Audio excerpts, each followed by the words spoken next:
we went a lap down. I screwed up. I did, I got myself in a spot where I went a lap down. I think Talladega is the track I go down a lap the most. Of all the tracks, we never really go a lap down on speed. I can't remember the last time. Well, no, that's not true.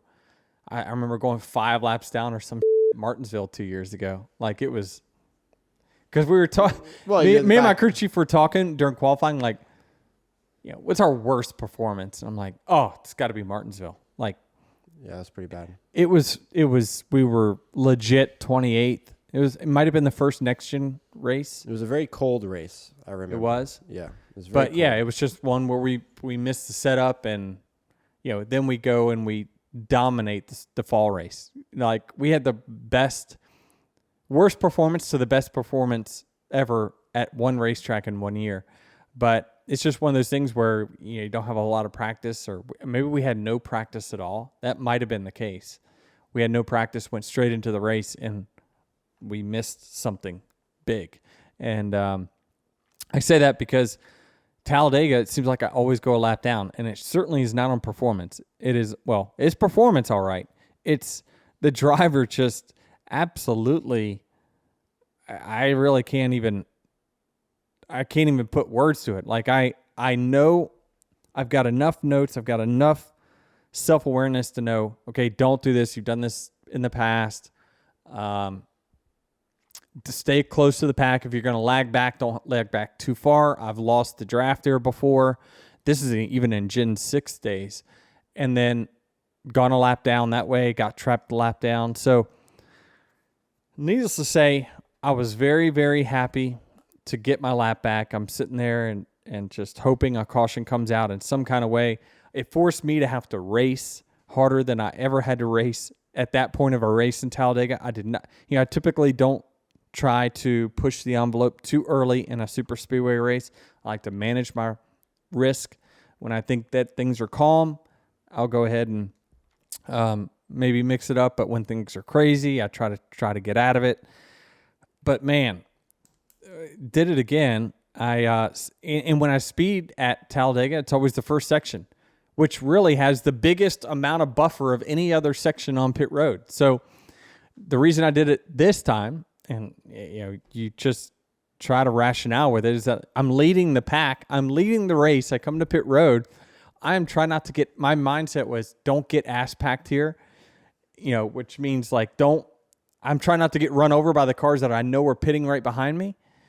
And so that paranoia drove me way deep into the pit lane. And I just flat out missed the first section grossly. It wasn't even close. So messed that up. And then, I just battled a lap down most of the race. Hocevar snagged the lucky dog from me. I thought he had given up. They told me on the radio with 2 to go, he's backed out of the pack because I had worked my way kind of in the middle of the pack as the lucky dog. He's like last. I watched the video. He was last. I thought he was conceding the lucky dog spots, but I'm still racing because, I just know, you just never know. And then if you watch the tape, he comes from in a lap and a quarter, the last car in that pack to beat me to the line. And I'm just like, I didn't say a word on the radio, but my in-car, you can just see my helmet jerking. And that was me saying, like, I knew that was such a pivotal moment because it was the last scheduled caution that we had. Like, it was stage 2 end. And I'm like, damn it. Everyone's going to be in fuel save mode in the next, in stage 3. And there's not going to be a caution. I'm just going to be stuck a freaking lap down the rest of this race. Is Coke Zero Sugar the best Coke ever? I know that's a bold question, but it's got that irresistible taste to back it up. Well, when you've got an irresistible match like zero sugar and 0 calories, something sensational is bound to happen. It's like when me and my co-host Jared team up to make a podcast. It's too bad you can't taste with your ears because Coke Zero Sugar tastes so amazing, it's hard to put it into words. But hey, that's my job, at least on Mondays. You have to taste it for yourself. Coke Zero Sugar, the best Coke ever. Thank goodness Brad runs into the 42 and causes a big pile up. And I get my free pass, and I'm like, yes. But you're also thinking, right, you want to get your lap back, obviously. But as each lap goes down, the less chance you have to then regain position after you get your lap back. Like, you can't have a caution with 2 to go. I didn't care. I just was like, the opportunity for you to go forward now is huge. Like, I didn't care if I got my lap back with 5 to go or 25 to go. I think I got it back with 25 to go. Yeah. What do you mean, though? If you get your lap back with 3 to go, how many positions are you going to move? What I'm saying is that given the points position, and I knew that with Chastain out, Brad's out, Right. that there were guys that I was going to beat that I was already ahead of in points. Yeah. So the gap was going to, I only had room to go forward. So even when I was 26th last car on the lead lap or 28th last car on the lead lap, and I'm still plus 40, I know that there's only one way to go, and that's forward. You know, my crew chief even said to me, he's like, you've already got 8 points today. If we crash right now that you got the lucky dog, we crash, we're leaving here with 8 points.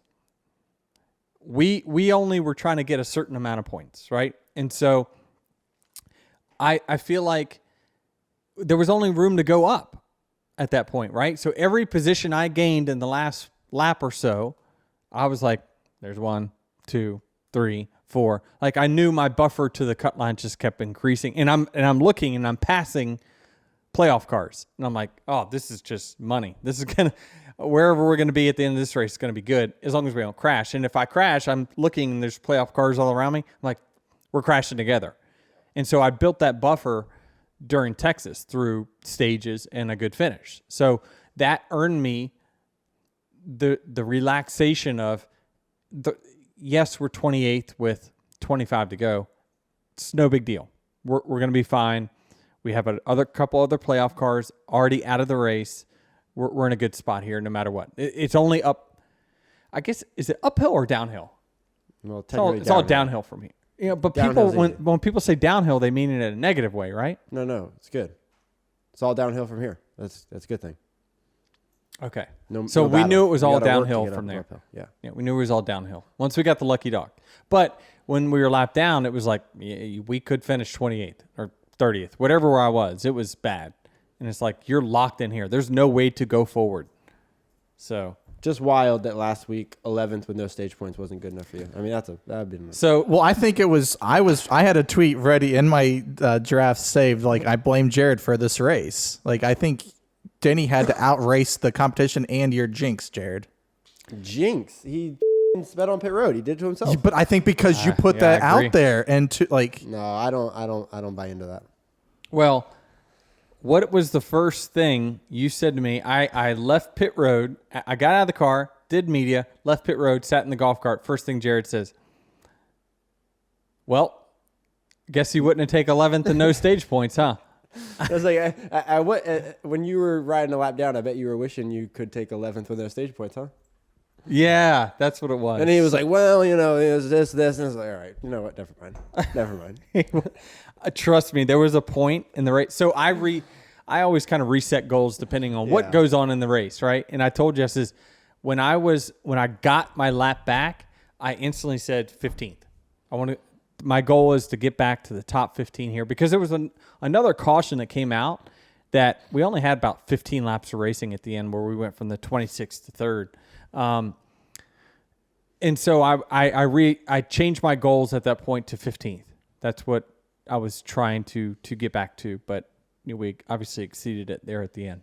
Yeah. So now you go into the Roval plus 50 or something, and I mean, is it safe to say? Can I say that he's like more or less? We're moving on. Okay. Thank you. Yeah, moving on.